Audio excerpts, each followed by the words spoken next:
Hi, I'm Chanel. I am a college student in the Los Angeles area studying physics, and I'm a senior about to graduate, so I'm applying to fellowship programs to take a break from school, but I eventually plan to go to grad school and continue in physics. But this is a knitting podcast. That's just some background on me. On social media, blah. I have a Ravelry group for this podcast. It's called the Piper Nell Podcast. And quick announcement, I am starting as a contributor for a blog called Hey Shady Lady by Ty Baca. It started out as my friend Ty's personal blog, but she's evolving it into kind of a collective zine format that will explore topics like creativity, social justice, spirituality, and generally just being a kind and loving soul. So, we are going to start with knitting and finished objects. FOs. I'm actually wearing the first one. It is totally silly, and I like it a lot. I don't care if anyone's judging me. So the yarn is, I'll take it off so you can shake out my hat hair so you can see it. It's shaped like this. And you're going to look at it and be like, how is that a hat? The yarn is some random yarn that I got from a bargain garage sale type situation, and I already told its origin story last episode. And I knit it on US size 3 or 3.25 millimeter Addy Turbo 16-inch circular needles. So just standard hat technique. I cast on with the German twisted cast on, which is my favorite cast on for things that I need to stretch, like not elbows, what am I talking about? Like sleeve cuffs, hat cuffs, sock cuffs, hat brims, sorry. I am pretty out of it today. If you are a returning viewer, welcome. This is all out of order. If you are a new viewer, hi, thanks for stopping by. This episode might go into more serious topics than my episodes usually do, just because it really does reflect my life and what is going on, and, of course, that will invade my knitting and creativity.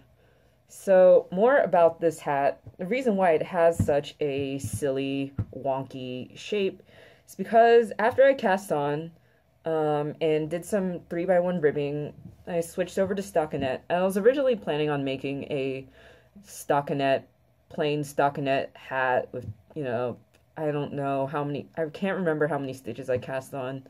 Some decreasing in sections that was divisible by some, where that total stitch count was divisible by. I didn't feel like decreasing. I didn't feel like switching over to DPNs. And I'm like, you know what?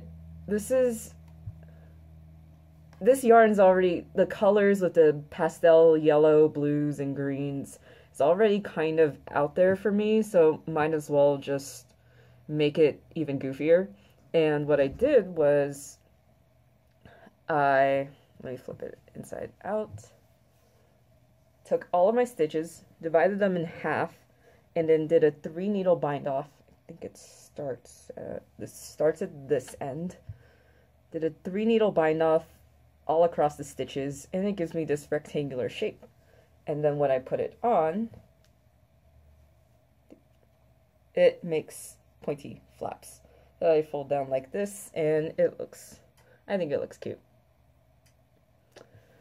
My next FO is the Mai Tai cowl. I finally finished it. It's kind of been a work in progress for a while. However, I don't have it to show you all anymore because I gave it to my friend that requested it from me. So I'll read you some details, and then we'll take a break early, and you can see pictures during that slideshow in the break. So the pattern is Mai Tai by Thea Coleman, who goes by Baby Cocktails on Ravelry. And the yarn is Lion Brand Woolies, which is an 80% acrylic, 20% wool yarn. And it's kind of my standard go-to yarn for projects that's going to be for other people, or just things I'm going to wear a lot. My first hat was out of Woolies, and then I have matching fingerless gloves in the same color if I don't have any projects on the needle and I'm like, I really just need to do something. Also, Woolies is available on Amazon Prime, which is probably why I get it so much. I have Amazon Prime shipping with the student discount rate. It's awesome. So if I am in a situation where I just kind of need I just need some sort of new project. Sometimes I'll just go on Amazon and order a ball of Woolies with whatever supplies I'm buying. Anyway, that yarn is worsted Aran weight, and the color is in cranberry. So it's a nice deep red. I knit it on US 9 needles or 5.5 millimeters, and I used Chaogu knit red needles. So they were nice and pointy, which was good because the pattern had some, not big cables, but they were wide cables. I am going to take a break now and cut to some of those pictures. You're going to hear some music, and then I'll be back with my works in progress.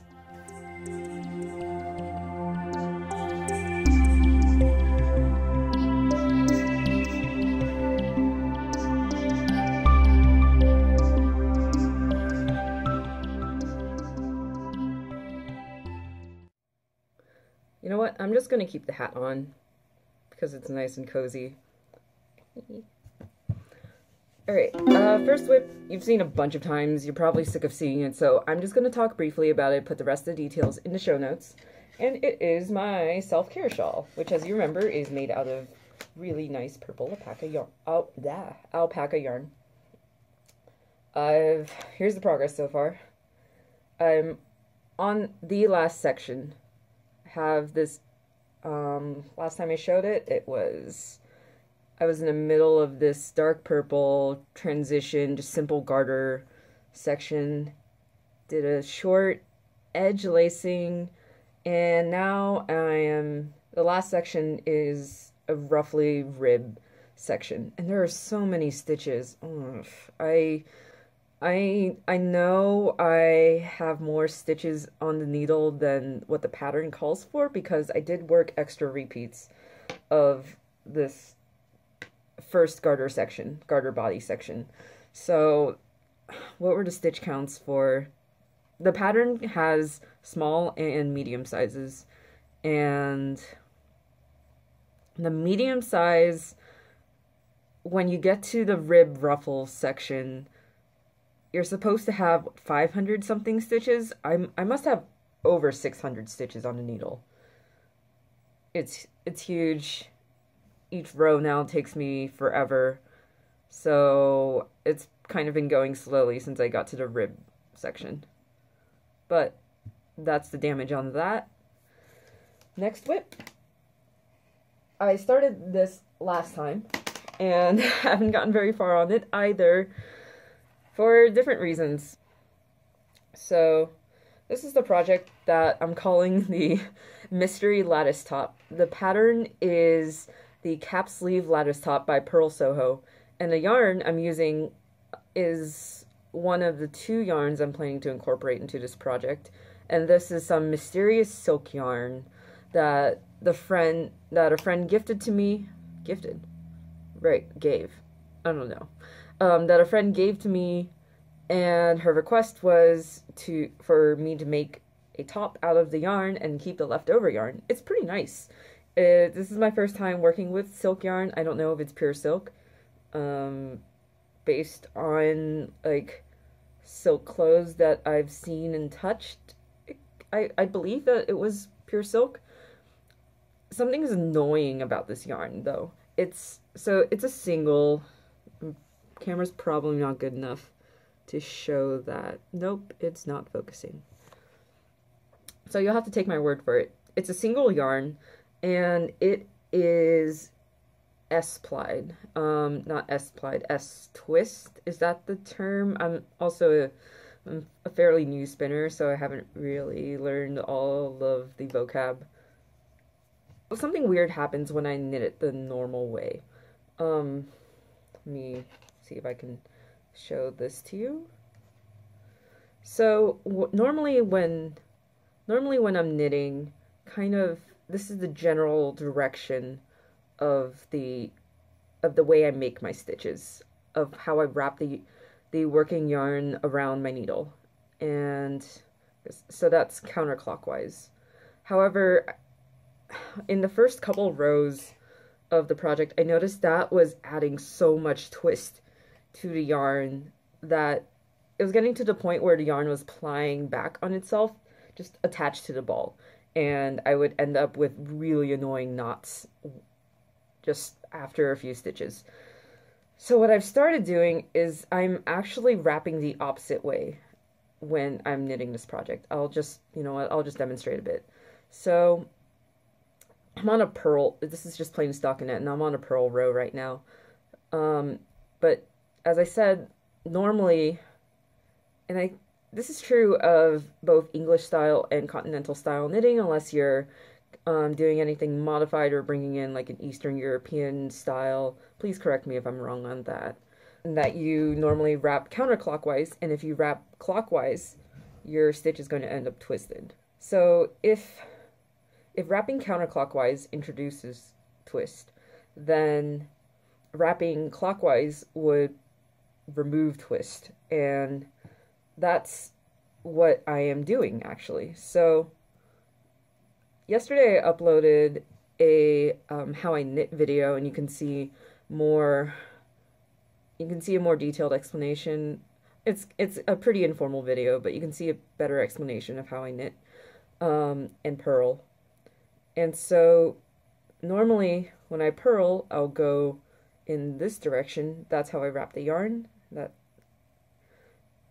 But as I said earlier, that introduces twist. So what I'm doing instead is wrapping in the opposite direction.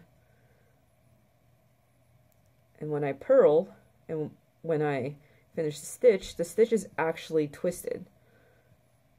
Yeah, this yarn's been a challenge to deal with. And that's all I'm gonna say on that. Yeah, not really feeling 100% today. The needles I'm using are US 5 or a 3.75 millimeter Chagu knit lace, so the tips are very pointy. And that's they're a little too sharp for the silk yarn because it splits kind of easily, especially because I'm removing a twist from the yarn. But that's a lot of me being over analytical, so I am going to stop with that before you totally zone out. My next whip is actually new. It's I mentioned it last time. It's the Scrollwork hat, and the pattern is Scrollwork by Irina Dmitrieva. The yarn is more woolies, and this time the color is Forest Green Heather. I'm knitting it on US 7 4.5 millimeter Chagu knit red needles, and you'll notice it's a magic loop. This was the thing I was knitting on in my How I Knit video. You know why it's magic loop? So for some reason all of my 16-inch circulars have gone missing. I don't know where. I'm in a very small room. I don't know where they could be. It might have been in the suitcase that I had my parents take home when they visited me last month. So yeah, I don't know if I should order more or just hope that they're with my parents. Yeah, it's kind of interesting because the pattern calls for some swapping around of where the round begins and ends, and that's been a little annoying with Magic Loop, but you just kind of shift around the stitches. And that's really all the knitting stuff I have this week. I don't know if I'm coming off more tired than usual, and I kind of like feel that. I definitely feel it in my head more, and I think like once I'm done recording this episode, I'm going to be pretty drained. But it's okay. It's worth it. Some quick thank yous. I normally put them at the beginning, but I figured I'd put them in the middle to kind of break up the pace of the episode. So, first, I want to say thank you to Shannon of the Sock Cetera podcast for her shout out and all the really nice things she said about me. Hey, Shannon. And then also thanks to Sydney of the Kniterature podcast for also a shout out and encouraging me, and I'm gonna try to internalize your words, Sydney. It's been a rough week, so I am really trying to hold on to any positivity I can find within myself or from others. But I guess that moves me into life. So I heard back from my interviews, actually. Both of them turned out well.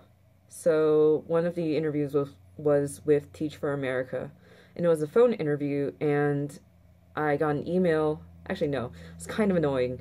I got an email that said, your application status has been updated.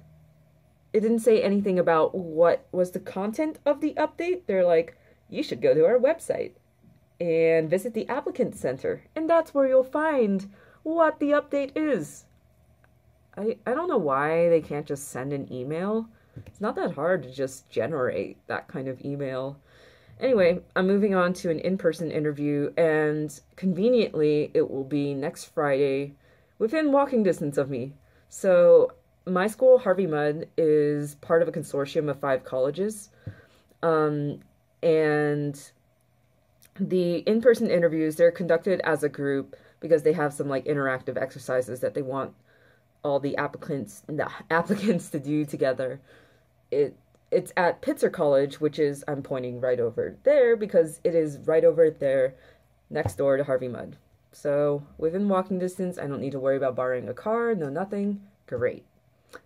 The other interview I had was for the Woodrow Wilson Teaching Fellowship, and also heard back from that, and I've been moved on as a finalist at one of the partner universities. So, things are coming together, I guess. I don't know. I'm still just a wreck. This past weekend was pretty rough. I bet I'm seeming more tired than I was last episode. Last episode was just like, I'm back from spring break. I don't want to go to school. And it just never lifted. So, yeah. I was lucky it was a long weekend. In California. Is it just Southern California? In SoCal, we celebrate Cesar Chavez Day, and the colleges give the students a day off. And it's usually the week after spring break, so it's probably intentionally a recovery long weekend from what can be a rough first week back from break. So, I spent Friday, which is the day off we had, I spent most of it just asleep and passed out. And I couldn't really get much done during the weekend. And the big fun thing that was supposed to happen this weekend was the orchestra retreat. So another one of the colleges, Pomona College, which I'm pointing to right back there. I guess I really think spatially because I really need to point where things are. They are the oldest of the Claremont colleges and the most, this is going to sound dirty, but they're the most well-endowed. They have the most money of all the schools by far. And they actually own a cabin up in Idlewild, which is that way, as I'm pointing, which is to the east of Claremont by a couple hours, up in the mountains. You might have heard the name Idlewild it kind of has a reputation as a hippie commune Zen retreat town. It's a very small town, but a lot of people go up there to vacation, and they have really nice cabins up there. The Pomona College lets its organizations, which means just any organization that receives funding from them, and the membership can include students from all of the 5 colleges, to reserve the cabin for like weekend retreats. So we drove up to the cabin over the weekend, stayed a night, and then drove back down in the morning. I was one of the drivers. We didn't have anyone that had their own car. So what we did was we rented Zipcars, which is a car sharing service for a 24-hour period. I have a Zipcar membership, so I ended up driving this kind of it was an SUV. It wasn't a really like hard to drive car at all. But yeah, I'm just not feeling well lately because the drive really stressed me out. It was my first time using Zipcar, and the car really needed gas when we pulled out the parking lot, so I pulled into a gas station. The prepaid gas card that Zipcar comes with wasn't working. We called customer service, but all throughout this, I'm just breaking down into a panic attack and unable to function. And my friend who is in the passenger seat had to call customer service for me. I did recover, and then I was able to drive through 2 hours of LA traffic slash country back roads, all the way up a mountain with very squiggly roads. And I got to the cabin, and I was just exhausted. I kind of hung around people while they played board games, but then I fell asleep early. I was kind of hiding from people. The cabin has a lot of cool nooks and crannies, and they actually have a loft area that I really like. There are 2 stories to the cabin, and the first floor has a kitchen, 2 bathrooms, and a dining area, a living room area. They also have a corner where they store a lot of mattresses. They're pretty old, broken down mattresses, but they still work as mattresses. You don't need a lot to work as a mattress. So, and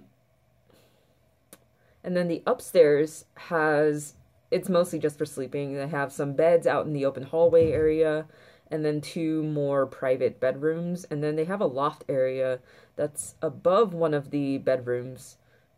And you climb into it with a ladder. There's a light in there. There's a power outlet. You can just camp out there.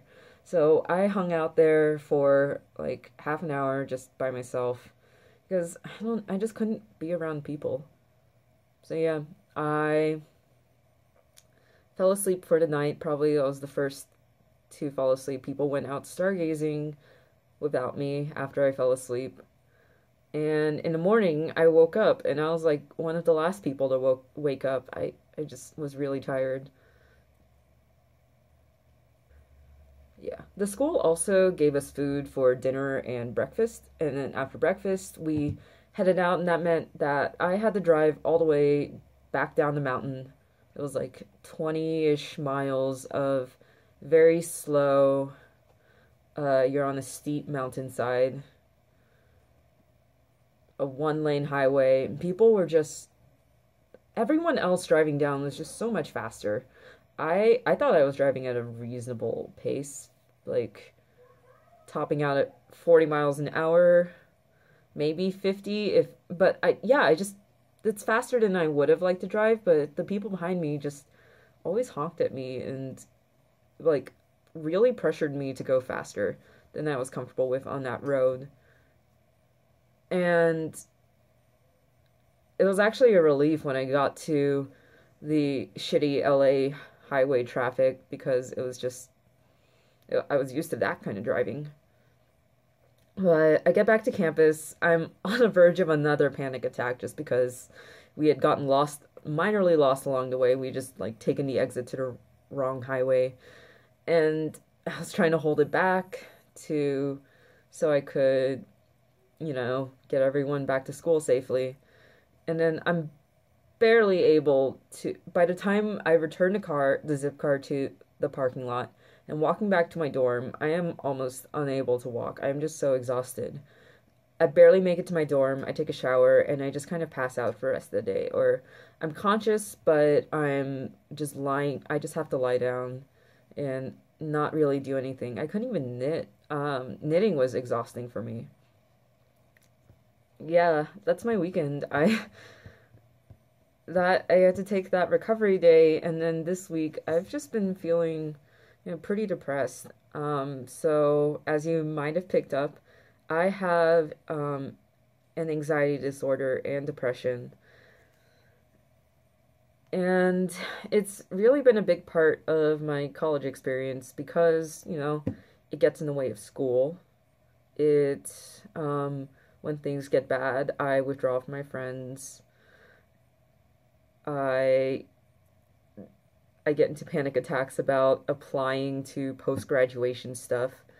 My depression has a big component of my depression is a strong inner critic, which just irrationally beats me up for the smallest mistake.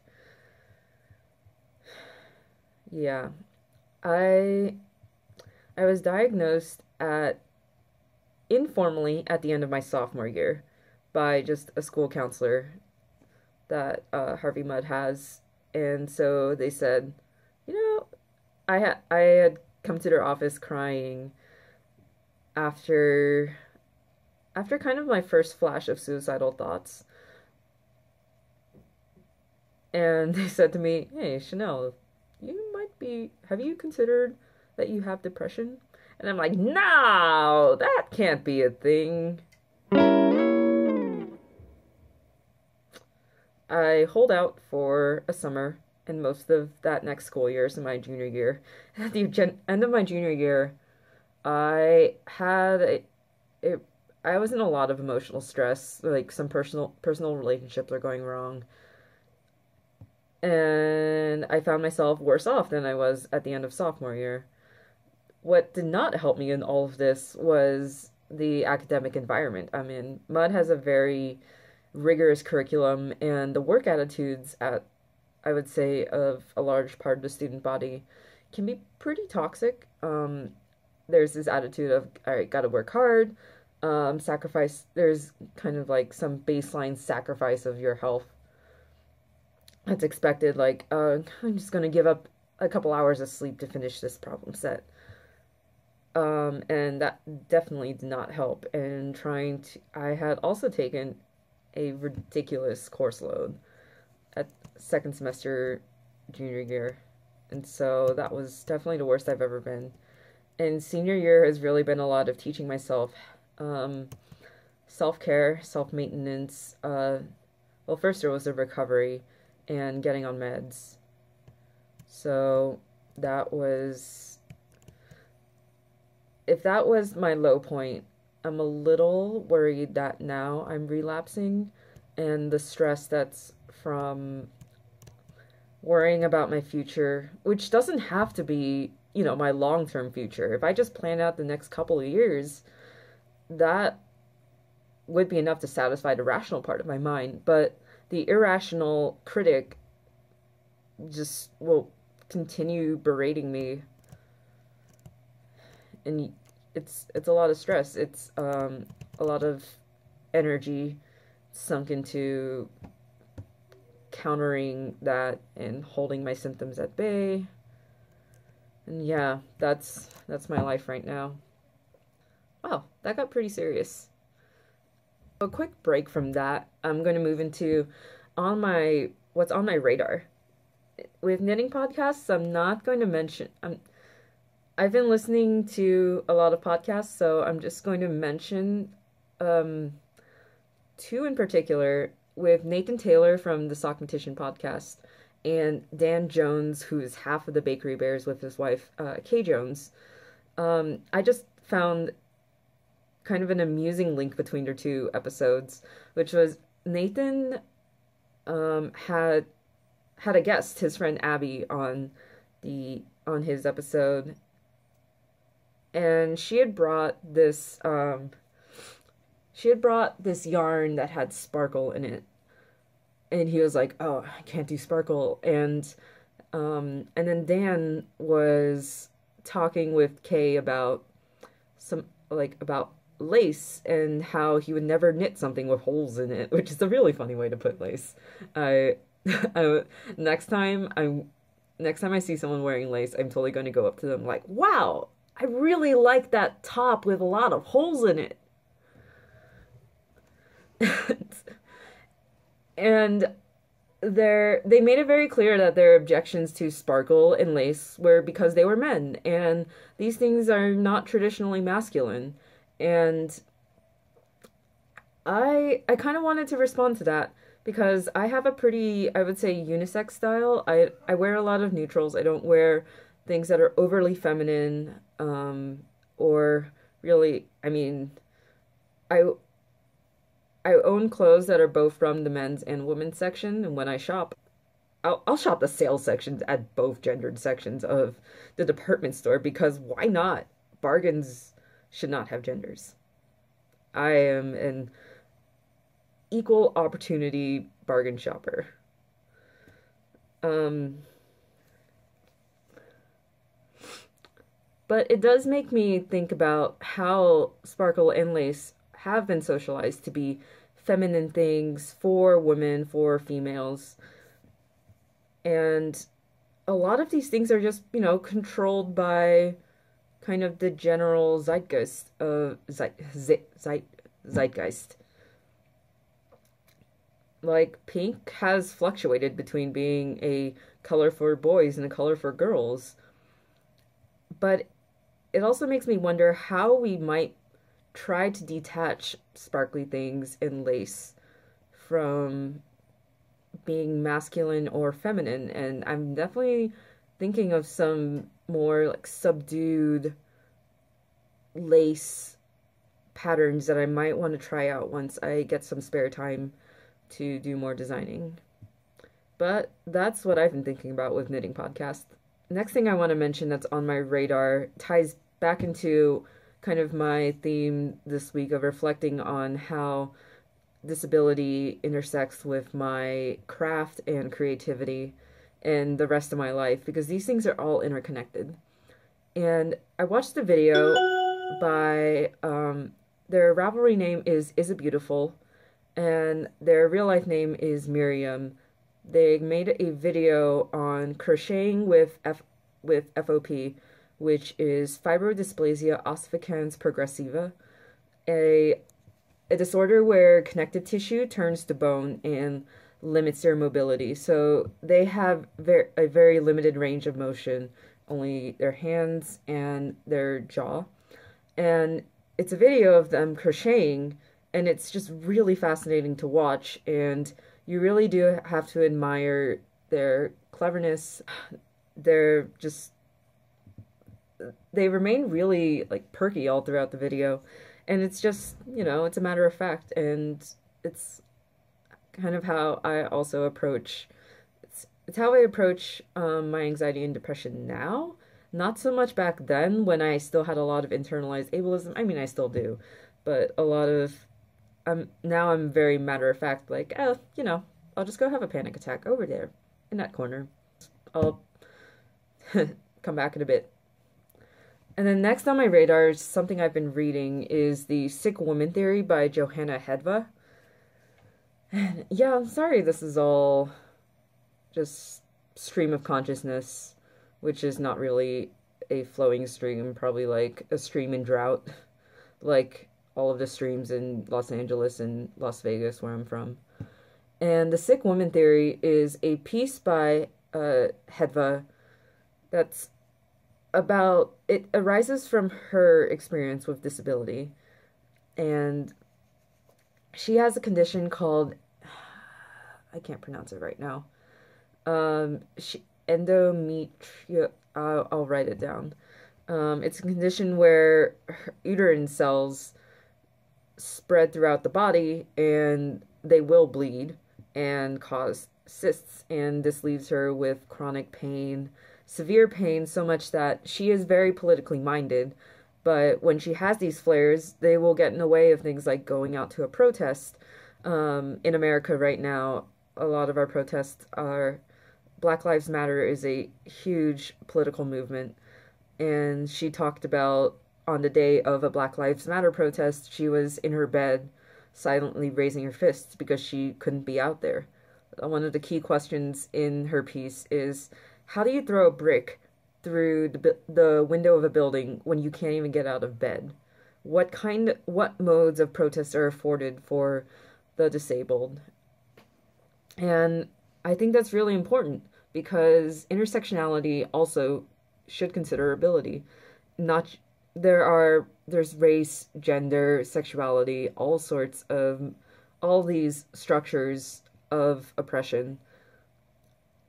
And if you are like if you are claiming a an intersectional political movement, ability is an important axis to consider. And it really the piece really resonates with me because she how she answers that question of um how can a disabled person protest when they aren't visible. And her answer is that kind of the existence of the body, and that that a disabled person is constantly coping with that pain and expressing it and making it visible is protest in itself. That the body is this fragile thing that is subject to all of these forces in our society, like racism, sexism, classism, and that it's very much hurt by these things. And you can think about disability as something, and kind of sub in these other sets of experiences. You can think about disability as something that comes to you, and was the phrase that she uses was, in our society we say I am sick. It's like a person first language. In some cultures, how they would phrase that instead is, the sickness has come to me. And that positions yourself, the body, as a vulnerable thing. And I agree with her that, like, acknowledging that vulnerability and really not trying to cover it up is revolutionary in a sense. I am, like, when I talk about my mental health with friends and I'm like, I'm really not doing well, it opens up conversations about, like, oh, I'm sorry. And it invites in their care. They'll ask, is there anything I can do? It creates more space for people to be open and honest about themselves and just give love and care to those around them. And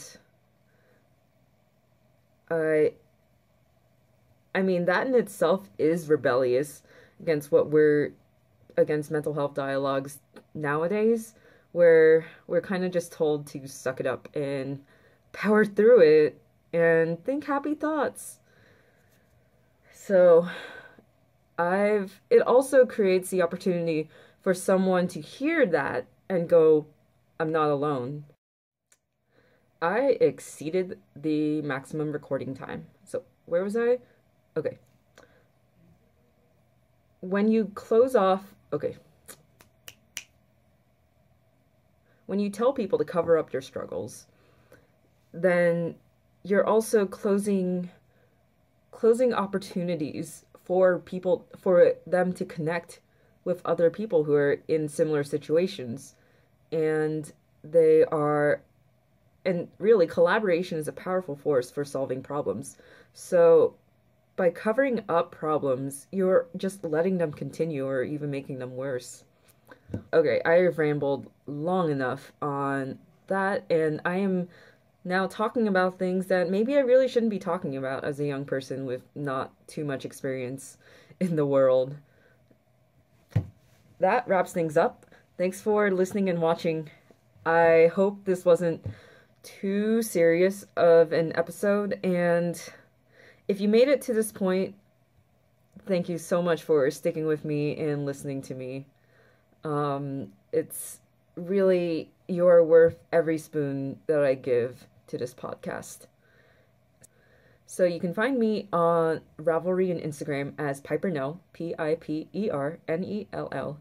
And I haven't been mentioning this, but I also have a Facebook page also titled Piper Nell, but there's a space between Piper and Nell, where I just post my knit works, maybe some thoughts on like some written thoughts or and illustrations. It's targeted more towards my non-knitter friends, but if you want to check it out, I won't complain.